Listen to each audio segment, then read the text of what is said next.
everyone, it's Steph from Deb's RV Services and welcome to today's video. This video is a little bit shorter than the rest. I was going to make it into a short, but it was longer than a minute, so I decided to make it into a video. I didn't bring my camera gear to this inspection, but I found some things that I thought were really important, really good things to add to a video to show you. So I decided to go ahead and pull out my phone and record.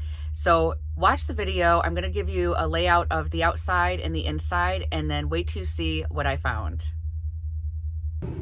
Hey everyone, it's Steph from Deb's RV Services, and I'm on an inspection today of a Newmar Baystar. It is a 2020 and it is super cool and cute inside, so I wanted to go ahead and give you a peek at it.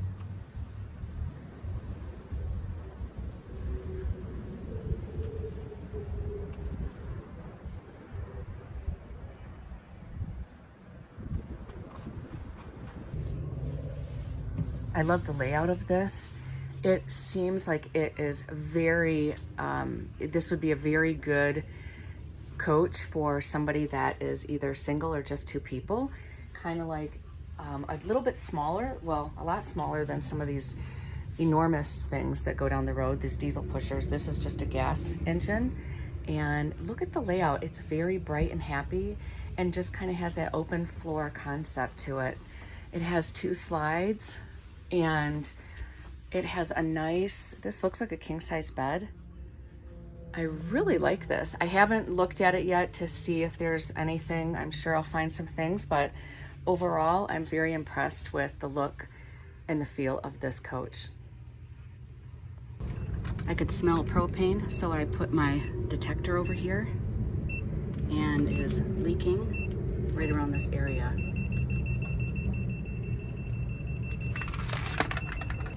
Found a leaking sink right up here.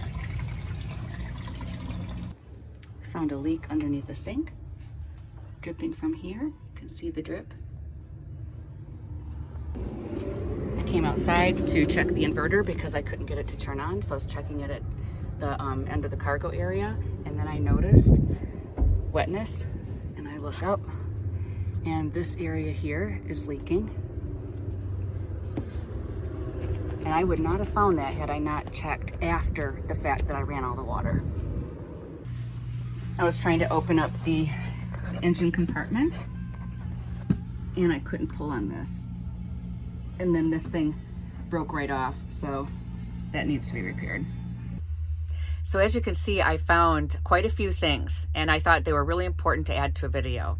So first off, with the propane leak, that was a really interesting situation. I haven't had something like that happen before, where I was inside of the coach and I was trying to light the stove, and I thought, okay, the propane must not be on. So I went outside and I turned the propane on, went back inside, started trying to light the stove, and then I could actually smell propane. It was coming in from the outside. And I thought, oh my gosh. So I grabbed my meter and I went out there and I found that it was leaking right from the propane. It looked like it was coming from that, the on and off valve.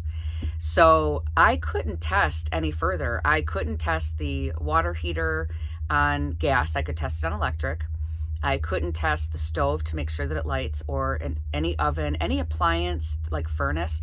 I can't test any of those things. If the propane is leaking like at that level, it's dangerous for me to start to light things. So that that took out all those areas of inspection because of that problem. So now what would have to happen is the dealership would have to fix the issue with the leak, and then go ahead and demonstrate to the client that all the items work correctly with the propane not leaking and on.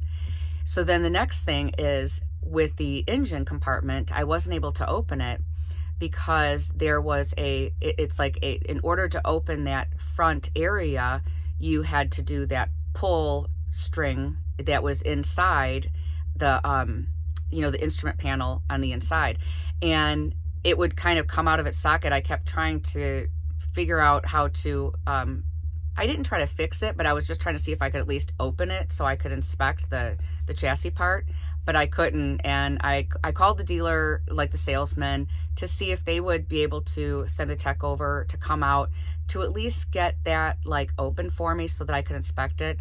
But he just said, no, write it in your report. We'll have a tech look at everything that you write up, and then we'll handle it from there. So sometimes a dealer, like in this dealer in particular, they decided to let me do the inspection before they did any PDI and find everything. And then they just take the report and they go through it. That is, I understand their thinking, but I would really love it if they would also have somebody on, because there are some dealers that have a tech on hand that will come out and just, you know, get something working, or will open something up. If there's a problem like that, they could quickly do it so that I can continue with my inspection. But it was a Sunday and they didn't have, you know, a lot of people on staff. And so that was all I could do, is note that in my report and then rely on the dealer to then fix those things. But sometimes there are things that aren't able to get inspected because of that. And I couldn't inspect the oil. I couldn't inspect the transmission. So, you know, there's an option to have an inspector come back out once the dealership does finish the repairs, so that I can further inspect the things I wasn't able to inspect. So just know that as an FYI, that if there are problems with your inspection and there's so many things that need to be fixed, that you can have your inspector go back out. And what I do with my inspections is I just have a travel fee and an hourly rate. So if it's just a matter of there's a few things to look at, I might just charge like a 1 hour rate, or it could be a 2 hour rate. It depends on how many things there are, but I could go back through with a checklist and make sure that all those things are working correctly. So I hope you enjoyed today's video, and I will see you on the next one.